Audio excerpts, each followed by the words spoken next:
Jesus చెప్పే మాటలు pure వేదాంతగా ఉన్నాయి. మామూలుగా జీసస్ పుట్టింది యూదుడుగానే పుట్టాడు, యూదుడుగానే జీవించాడు, యూదుడుగానే చనిపోయాడు. అది శరీరవత్తు. కానీ జీసస్ ప్యూర్ హిందూగా, ఆయన బోధన అంతా కూడా ప్యూర్ హిందూగా ఉంది. ఈ యొక్క సీక్రెట్ సేయింగ్స్ను అనుసరించి ఓషో గారు చెప్తున్నారు. ఆయన ఇంత ప్యూర్ హిందూగా ఉన్నారు, జీసస్ అంత ప్యూర్ హిందూ ఇంకా ఎవరు లేరు అని చెప్తున్నారు. ఎందుకంటే ఆయన బేస్ మూలాలన్నీ కూడా ఉపనిషత్తు మూలాల నుంచి వచ్చినాయి.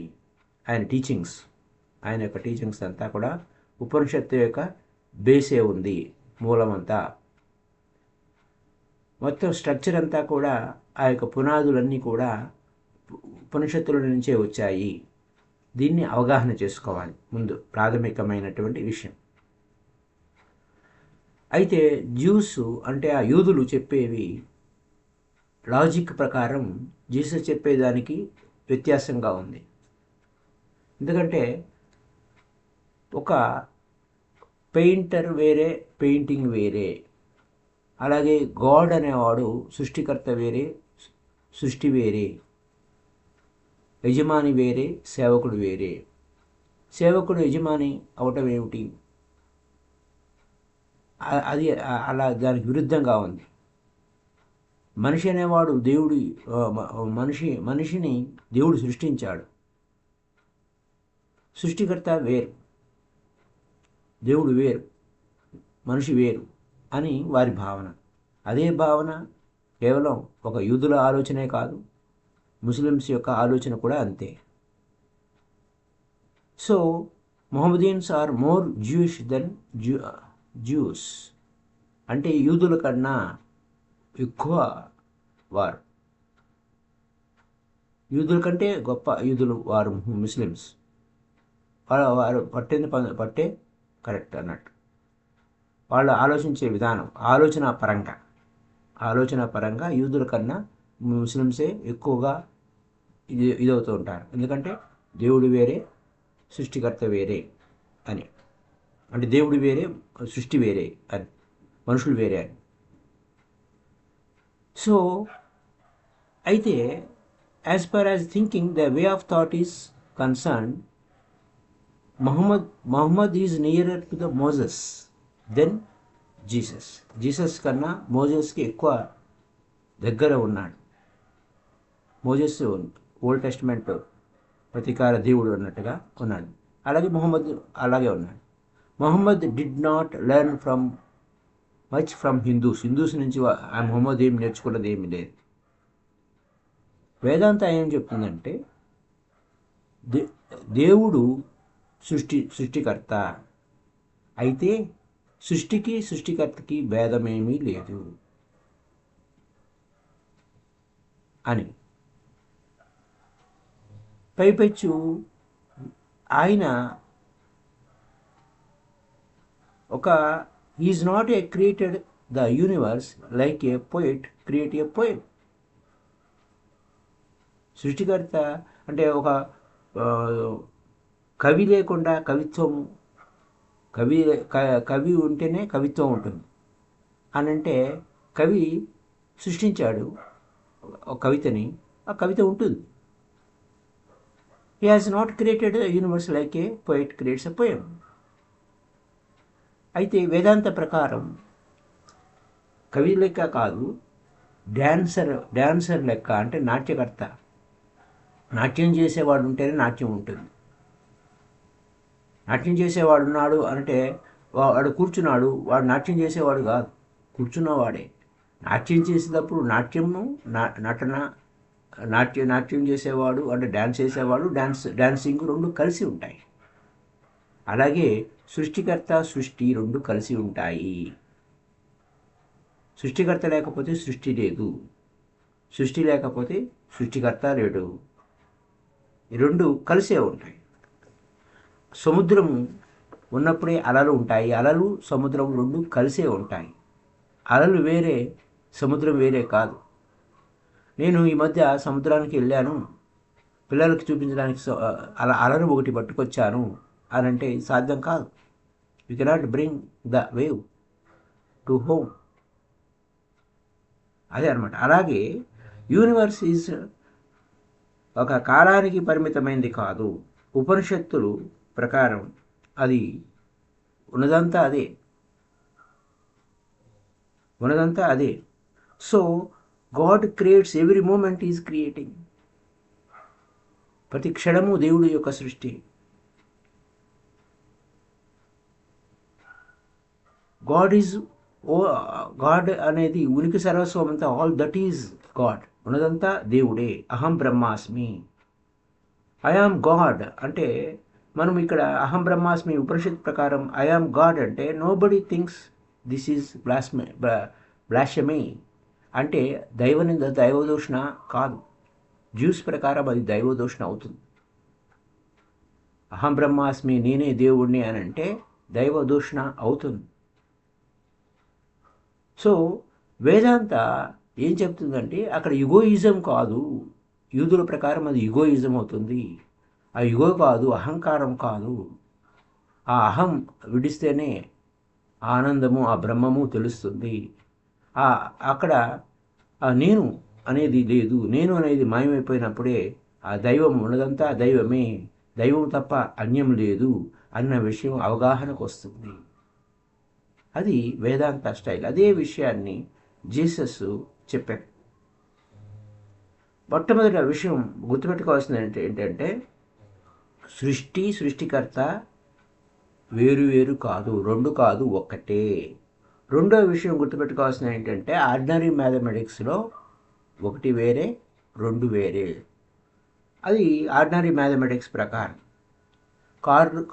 అక్కడ వేదాంత ప్రకారం మొత్తం సృష్టి అంతా ఒకటే, ఒకటి తప్ప అన్యం కాదు, ఉన్నదంతా ఒకటే. సృష్టికర్త వేరు వేరు కాదు, రెండు ఒకటే. అది మెకానికల్ పార్ట్ కాదు. కారులో ఒక పార్టు, కారు అంటే అనేక పార్ట్స్ ఉంటాయి. ఒక పార్ట్ తీసుకుని ఇదంతా కారే అంటే కాదు. అది మ్యాథమెటిక్, అది కరెక్టే. ఒక పార్ట్ వేరు వేరు ఉంటాయి, పార్ట్స్ వేరు ఉంటాయి. కానీ వేదాంత ప్రకారం అందులో ఒక అణువు కూడా అంతా దైవమే. అణువు కూడా దైవమే. అనేక అణువుల సముదాయము దైవమే. మొత్తం అంతా దైవమే. All that is God. Mathematics కాదు, లాజిక్ కాదు. లాజిక్ ప్రకారం అంతా కరెక్టే. ఆర్డినరీ లాజిక్ ప్రకారం అన్నీ ఎవరికి దేనికి దానికి సపరేట్గానే ఉంటాయి. కానీ ఆధ్యాత్మిక సత్యము వేదాంతకు వచ్చేసరికి ఉన్నదంతా దైవమే, దైవం తప్ప అన్యము లేదు. అంచేత వాళ్ళు ఏం చెప్తారు? I am the God. Because I am not just a part, God is the all అని అన్నప్పుడు అక్కడ మొత్తం ఉన్నదంతా దైవమే. ఆ దైవంలో నేను ఒక అంశ వేరే, దైవం వేరే కాదు. ఉన్నదంతా ఒకటే మూల పదార్థము. సో ఇలా మనం అనేక లాజిక్ విషయాలకు వచ్చిన సముద్రం దగ్గరకు వెళ్ళి అలా చెప్పినా ఇదంతా సముద్రము అలా వేరువేరుగా ఎప్పటికీ కాలేవు. అంతా యూనివర్సు, విశ్వము, దైవము వేరువేరు కాదు. దైవం ఉన్నాడు కానీ సృష్టి లేదు అంటే లేదు. అక్కడ సృష్టి లేదంటే దైవము కూడా లేడు. ఎందుకంటే ఉన్నదంతా ఆయనే అయి ఉన్నాడు. ఉన్నదంతా ఆయనే ఉన్నాడు. అది వేదాంత చెప్పేది. మామూలుగా జనరల్గా చెప్పేది ఏంటంటే వేదాంతలో ఫస్ట్ పాయింట్, ఈ సృష్టి అంతా దైవమే సృష్టించాడు అంటాడు. దాని వరకు యూదులు అర్థం చేసుకుంటారు. కానీ మహమ్మదీయులు అర్థం చేసుకుంటారు సృష్టి అంతా దేవుడు సృష్టించాడు, ఇదంతా విశ్వమంతా దేవుడే సృష్టించాడు అని ఫస్ట్ వేదాంత మొట్టమొదటి చెప్తుంది. తర్వాత ఏం చెప్తుంది హిందూస్? అదే కాదు, ఇంకా చెప్తారు. They say that God can not exist without the world. ఈ ప్రపంచం లేకపోతే దేవుడు కూడా లేడు. ఈ ప్రపంచం లేకపోతే అంతా శూన్యమే, దేవుడు కూడా లేడు. That is. అయితే ఆ మాట దేవుడు లేడు, ఈ ప్రపంచం లేకపోతే, ఈ సృష్టి లేకపోతే దేవుడు లేడు అని అంటే అది దైవ దూషణ అయిపోతుంది యూదులకి. So what are you saying? ఏం చెప్తున్నాను? God cannot exist without the word. అదేమిటి? ఈ ప్రపంచం లేకపోతే దేవుడు లేడా? అలా ఎలా మాట్లాడతావు? Yes, he cannot exist. It is impossible. ఎందుకు? ఆయనకి ఎందుకంటే ఈశానాం సర్వభూతానాం, అన్ని ప్రాణికోటులు ఆయన సృష్టించి అందులోనే ఉంటున్నాడు. అవే లేకపోతే ఆయన ఎక్కడున్నాడు? ఆయనకి ఉనికి లేదు, ఆయనకి స్వరూపం లేదు, రూపం లేదు. అదనమాట, అక్కడ ఆయనకి రూపం కూడా లేదు. ఆయన అయితే యూదుల ప్రకారం, ముస్లిమ్స్ ప్రకారం దేవుడికి ఒక పర్టికులర్ పర్సన్. కానీ హిందూస్ ప్రకారము, ఈ యొక్క ఈస్ట్ అంటే తూర్పు దేశాల ప్రకారము ఇవన్నీ దేవుడు ఉన్నదంతా దైవమే, పర్సన్ కాదు, రూపం లేదు, అన్ని రూపాలు ఆయనవే. అది అక్కడున్న విషయం అన్నమాట. సో ఇది ఇలా పరస్పర విరుద్ధమైన భావనలు, ఇలాంటి విషయాలు ఎలా వచ్చింది అంటే, వారి ఆలోచనకి భిన్నంగా, యూదులకు ఆలోచనకి భిన్నంగా వచ్చినప్పుడు వారు అతన్ని సిలువ చేశారు. అయితే ఇతను ఎక్కడ చెప్పి ఉంటాడు? మార్కెట్ ప్లేస్లో ఒక రకంగా చెప్పి ఉంటాడు. అందరి మధ్య నేను దేవుని పుత్రుడిని అని చెప్పాడు. కానీ సన్నిహితంగా ఉన్న శిష్యులకు మాత్రమే ఈ రహస్యాలు చెప్పాడు. నేనే అంతా, అంతా నేనే అని. అది అక్కడున్న విషయం. నేనే అంతా, అంతా నేనే, నేనే ఈ యొక్క వెలుగుని అని, నేనే వెలుగుని, నేనే అంతా వెలుగుని ప్రసాదిస్తున్నాను అని. అక్కడ ఒక చెట్టు బెరడు తీస్తే అక్కడ ఆయన రూపం ఉంటుందా? అక్కడ ఉంటాడా? క్వశ్చన్ అనమాట. నేనే అంత అంటున్నాడు కదా, ఒక చెట్టు బెరడు తీసి చూడండి, నేను అక్కడ కనపడతాను అని అంటే రూపం మారుతుంది. ఉన్నదంతా అదే అంటే ఆయన ఉనికి లోపల విషయాల గురించి మాట్లాడుతున్నాడు, అంతర్ విషయాల గురించి మాట్లాడుతున్నాడు. ఉన్నదంతా అంతా, ఉన్నదంతా ఉనికి సర్వస్వమే, ఉనికి గురించి మాట్లాడుతున్నాడు. ఇప్పుడు ఉన్నదంతా అదే అనే అప్పుడు మన హిందూస్లో ఎలా ఉంటుందంటే, ఒక చెట్టు బెరడు తీసి ఉండండి, ఒక రాయి తీసినా నేనే కనపడుతున్నాను అని అన్నప్పుడు మనం ఇలా చూస్తాం. హిందూస్లో దేవుణ్ణి మనమే తయారు చేసుకుంటాం. తయారు చేసుకొని 2 వారాలు 3 వారాలు పూజ చేసి తీసుకుపోయి సముద్రంలో పడేస్తాం, నదిలో పడేస్తాం. అలా ఎలా చేస్తాము? ఆ సముద్రము దేవుడే, ఆ నది దేవుడే, ఆ నీరు దేవుడే, ఉన్నదంతా దేవుడే. అలాగే ఒక రాయిని తీసుకొని పూజ చేస్తాం, ఒక చెట్టుని పూజ చేస్తాం, ఉన్నదంతా దేవుడే. అది ఒక pure Vedanta. Disposing of God and దేవుడిని డిస్పోజ్ చేయడం ఏంటి, దేవుడిని నిమజ్జనం చేయడం ఏమిటి, దేవుడిని ముంచేయడం ఏమిటి అని అది వారికి అంతుపట్టదు. ఆ యూదులకు, ఆ ముస్లిమ్స్కి అంతుపట్టదు. అట్లా అనమాట. సో ఇక్కడ బీయింగ్నెస్ ఈజ్ గాడ్, ఉన్నదంతా దైవమే, ఉన్నదంతా దైవమే. ఇది అవగాహన చేసుకోవాలి. ఉన్నదంతా దైవమే, అది దైవమే, ఇది దైవమే, దైవం లేని పదార్థమే లేదు, ఉన్నదంతా దైవమే. ఒక చెట్టుకి పూలు పూసినంది, ఆ చెట్టుకి పూలు పూసిందంటే దేవుడు పుష్పిస్తున్నాడు. ఒక విత్తనం మొలకెత్తింది అంటే దేవుడు మొలకెత్తాడు. ఇట్లా ప్రతి విషయంలోనూ నది ప్రవహిస్తుంది, దేవుడు ప్రవహిస్తున్నాడు. అది అందుకోసమే మనం ప్రతిదాన్ని పూజ చేస్తాము, ప్రతిదాన్ని పూజిస్తాము అన్న విషయాన్ని గుర్తు చేస్తున్నారు ఓషో గారు. అదే విషయాన్ని జీసస్ చెప్పినప్పుడు అది సీక్రెట్ సేయింగ్గా అది బైబిల్లో రికార్డ్ చేయలేదు. కేవలం సన్నిహితులకు మాత్రమే ఈ విషయాలు బోధింపబడ్డాయి అని. అయితే యూదుల ప్రకారం కానీ, ముస్లిమ్స్ ప్రకారం కానీ దేవుడు చాలా సీరియస్ అయిపోయేది ఈ విషయంలో చాలా సీరియస్ అయిపోయారు వాడు. Personalize God. పర్సన్ అనేసరికి ఈగో వచ్చేస్తుంది, అహంకారం వచ్చేస్తుంది, వెరీ ఈగోయిస్టిక్ అవుతుంది. కానీ జీసస్ సేయింగ్ అబ్సల్యూట్లీ కాంట్రరీ, అంటే విరుద్ధంగా ఉంది. God is not a person, దేవుడు వ్యక్తి కాదు. God is energy, very life force, జీవశక్తి. దేవుడు ఎనర్జీ, జీవశక్తి. అది అంతటా వ్యాపించిపోయేది, అంతటా వ్యాపించిపోయిన జీవశక్తి. Whenever something exists, God exists. ఏదైనా ఉంది అంటే దేవుడు ఉన్నాడు అని అర్థము. ఎందుకంటే ఆయన లేకపోతే ఏదీ లేదు. ఆయన లేకపోతే, దేవుడు లేకపోతే ఏదీ లేదు, ఏదీ లేదు. అది చాలా కష్టము. దీన్ని అవగాహన చేసుకోవటము చాలా కష్టమైపోయింది. అందుకోసం ఆయన తీసుకుపోయి సిలువ వేసేసారు. అయితే వీలైనంత కాడికి ఆయన సాధారణంగా అందరూ పబ్లిక్ మీటింగ్లో, మార్కెట్ ప్లేస్లో ఆయన చెప్పింది, నేను దేవుని పుత్రుణ్ణి అని చెప్తూ ఉన్నా అతన్ని క్షమించలేదు. ఎందుకంటే మూలాలని, బేసిక్ మూలాలు వారికి ఈ మాటలు విరుద్ధంగా అనిపించాయి. అందుకోసం ఆయన్ని క్షమించలేదు. సో డిసైబుల్స్ దగ్గర ఆయన చెప్పాడు. ఆయన ఇంకా సూత్రంలో ఏమన్నాడు? I am the light that is above the all. నేనే ఆ యొక్క కాంతిని, నేనే ఆ వెలుగుని, అన్నిటికీ వెలుగుని ప్రసాదించేది నేనే అన్నాడు. Is not saying that he is the sun. నేను కొడుకుని అని చెప్పలేదు. Is saying I am the father అని చెప్పాడు. I am the light that is above them all. నేను అన్నిటికంటే ఎత్తున ఉన్నాను, వెలుగునిస్తున్నాను, నేనే అంతా అయి ఉన్నాను. అంటే I am God, not the sun. నేను దేవుని పుత్రుడని బయట చెప్పినా వారి సన్నిహితుడికి ఏం చెప్పాడు?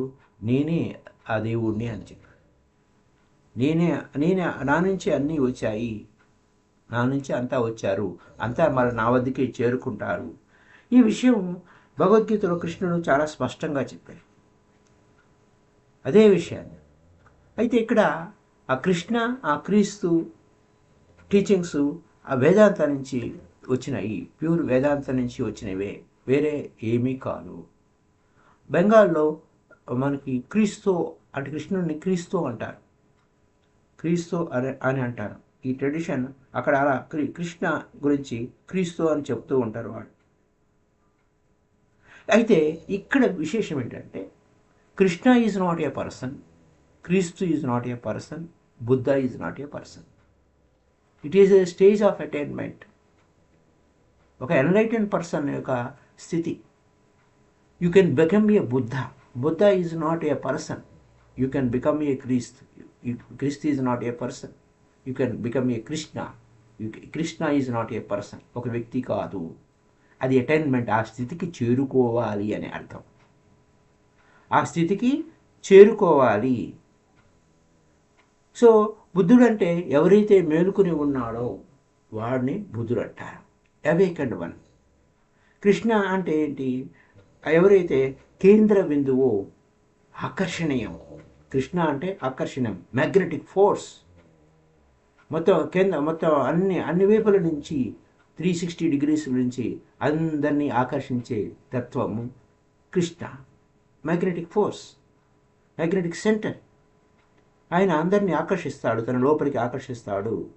క్రీస్తు కూడా అదే మీనింగ్, అందరినీ ఆకర్షిస్తాడు.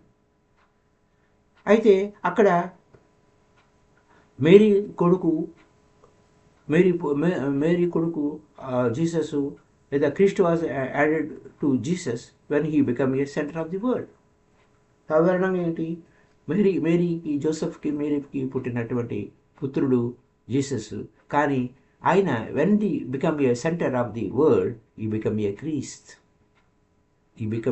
క్రీస్త్. ఆయనకి క్రీస్త్ అనే పదాన్ని యాడ్ చేశారు.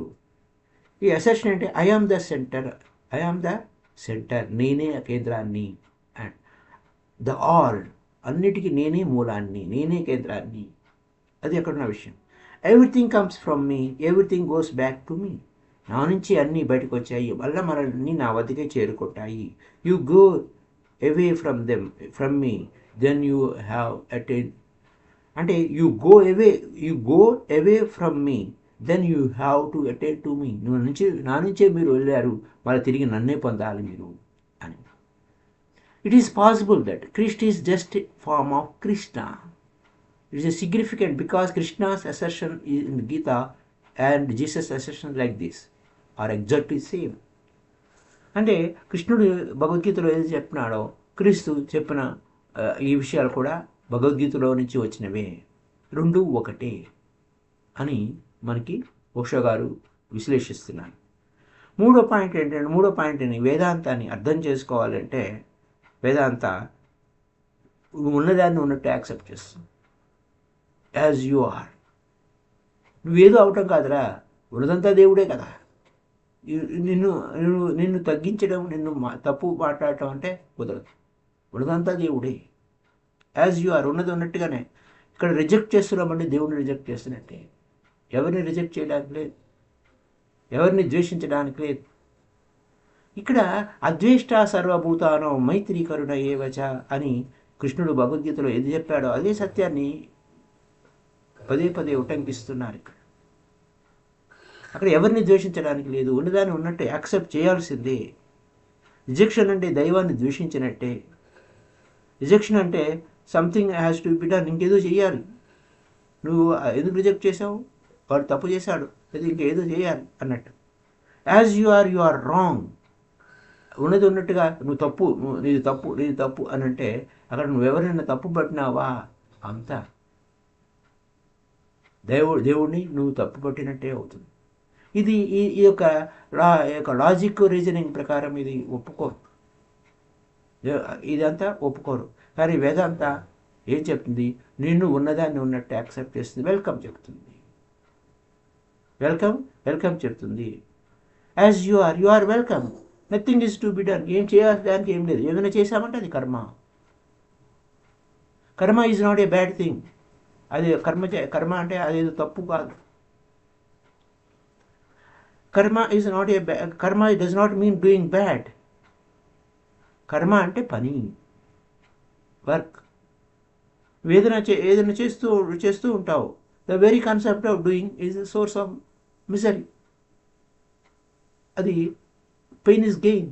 అంచేత ఏదో ఒక నొప్పి, ఏదో బాధ పడుతూనే ఉంటావు. బాధ లేక నీకు ఆ పని చేయడంలో ఏదో ఒక బాధ తగులుకుంటూనే ఉంటుంది. పని చేయకుండా ఊరికే ఖాళీ కూర్చోమని, ఇక్కడ అకర్మలుగా కూర్చోమని సూక్ష్మ వేదాంతం చెప్పడం లేదు. So my dear friends, karma means doing.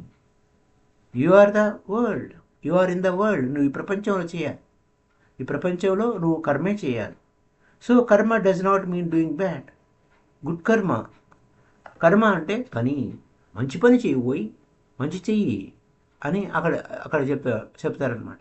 So don't pay much attention to the doing, pay much attention to the being.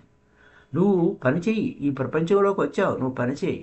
కానీ ఆ పని మీద కంటే ఎక్కువ శ్రద్ధ నీ లోపల ఉన్న దాని మీద పెట్టాలి. దాని మీద టూ మచ్ పెట్టావనుకోండి, పని మీదే దృష్టి పెట్టావనుకోండి, నిన్ను నువ్వు మర్చిపోతావు. కాబట్టి అక్కడ అందుకోసమే 50-50 అంటారు పత్రిజీ. 50% ప్రాపంచికత, 50% ఆధ్యాత్మికత అని అంటారు. So don't think of what is to be done, just think why you are. నువ్వు ఎందుకున్నావు దాని గురించి ఆలోచించు. నువ్వు ఎందుకు ఉన్నావు అని దాని గురించి ఆలోచించు. నువ్వు ఎందుకు ఉన్నావు, దేని కొరకు నువ్వు ఉన్నావు అనే దాని గురించి ఆలోచించు. అదనమాట. సో వేదాంత అనేది అక్కడ నైతికత, అనైతికత, లేకపోతే మోరల్స్ ఇవన్నీ ఏమి చూడదు. 10 కమాండ్మెంట్స్, ఆదేశాలు ఏమి లేవు వేదాంతలో. ఉన్నదంతా దైవమే కదా. ఉన్నదంతా దైవం యొక్క సృష్టి కదా. ఉన్నదంతా దైవమే, దైవం తప్ప అన్యం లేదు. As you are you are divine. ఉన్నట్టుగా నువ్వు దేవుడివే. How can the divine be improve? దేవుడిని ఇంక ఇంప్రూవ్ చేసేది ఏంటి అదనమాట. అంటే టూ మచ్గా నువ్వు ప్రాపంచికమైన విషయాలు చూస్తుంది, అది నేర్చుకోవాలి, ఇది తెలుసుకోవాలి అనేది ఇంప్రూవ్మెంట్ ఉంటుంది. ఇక్కడే ఇన్నర్ గురించి మాట్లాడుతున్నారు, బయట గురించి కాదు మాట్లాడేది. బయట విషయాల గురించి, ప్రాపంచిక విషయాల గురించి కాదు. ఇది మెడిటేటివ్ పరంగా లోపలి గురించి మాట్లాడుతున్నారు. And if you try to improve that divine, you will move from one life to another. ఇంకేదో చేయాలని తపన పడే కొలది ఈ చివరికి ఏమవుతుంది, ఏది నిన్ను నువ్వు తెలుసుకోవడం కోసం ఒక జన్మ నుంచి మరొక జన్మకి, మరో జన్మ నుంచి మరొక జన్మకి ఇలా పోతూనే ఉంటావు. సో అక్కడ ఎందుకంటే ఆల్రెడీ నువ్వు దేవుడు అయి ఉన్నావు. నువ్వు అవగాహన చేసుకుంటే, కళ్ళు తెరిస్తే, నువ్వు ఆ యొక్క మూడో కన్ను ఓపెన్ చేసుకుంటే కానీ నీకు తెలియదు. అంటే నువ్వు మూడో కన్ను ఎలా ఓపెన్ అవుతుంది? కళ్ళు మూసుకొని నీ లోపలికి నువ్వు చూసుకుంటేనే నీకు ఆ విషయం తెలుస్తుంది. లేకపోతే పరుగు పందాలే అవుతుంది. పరుగు నువ్వు చేయవలసింది ఏమీ లేదయ్యా, అంతా నీలోనే ఉంది అని అంటే అసలు ఊరికి గమ్మున అసలు ఏ పని లేకుండా కర్ముడుగా ఉండద్దు. మాతే సంగోస్వ కర్మని, నువ్వు కర్ముడుగా ఉండవద్దు.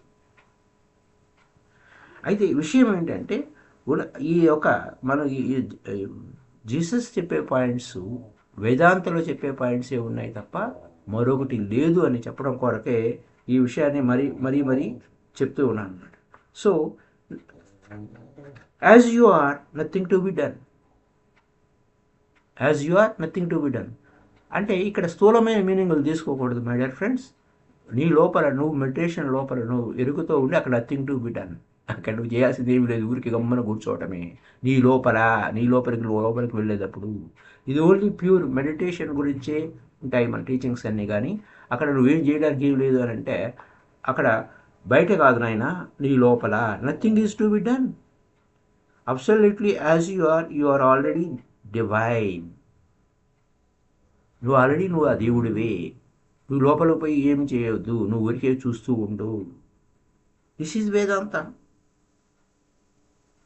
ఇదే ప్యూర్ రిలీజియన్, ప్యూర్ ఆధ్యాత్మికత. అక్కడ నువ్వు తప్పు చేసావా, ఉప్పు చేసావా ఈ గందరగోళంలో పడబాక నువ్వు లోపలికి పో, ధ్యానం చెయ్యి, మెడిటేషన్ చెయ్యి, నీ లోపల నువ్వు ఉండు, నీతో నువ్వు ఉండు. ఇది ఇక్కడున్న అద్భుతమైన సత్యం. సో మై డియర్ ఫ్రెండ్స్, మరిన్ని విషయాలు రేపటి ఎపిసోడ్లో తెలుసుకుందాం. Thank you. అపరాధ భావనలు మరొకటి ఏమీ లేవు. ఉన్నదంతా దైవమే, దైవం తప్ప అన్యం లేదు.